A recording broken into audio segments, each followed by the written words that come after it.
I have the pleasure to present to you Dr. Martin Luther King, Jr.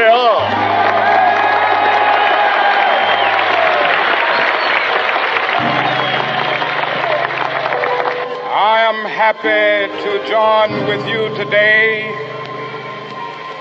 in what will go down in history as the greatest demonstration for freedom in the history of our nation.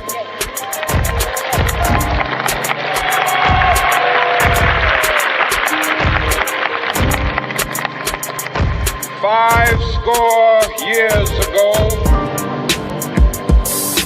a great American in whose symbolic shadow we stand today signed the Emancipation Proclamation. This momentous decree came as a great beacon light of hope to millions of Negro slaves who had been seared in the flames of withering injustice. It came as a joyous daybreak to end the long night of their captivity. But 100 years later, the Negro still is not free. 100 years later, the life of the Negro is still sadly crippled by the manacles of segregation and the chains of discrimination. 100 years later, the Negro lives on a lonely island of poverty in the midst of a vast ocean of material prosperity. 100 years later,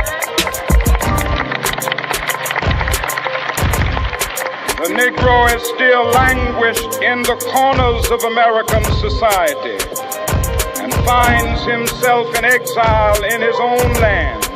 And so we've come here today to dramatize a shameful condition.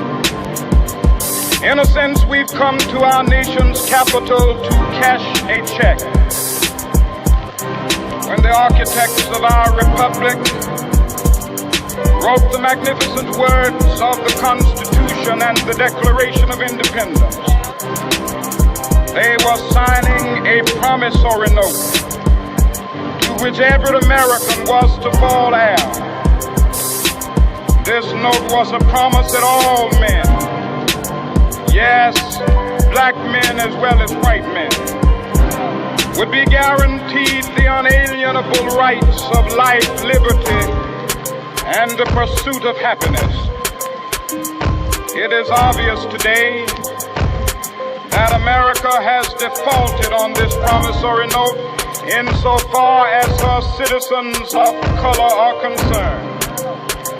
Instead of honoring this sacred obligation, America has given the Negro people a bad check, a check which has come back marked insufficient funds.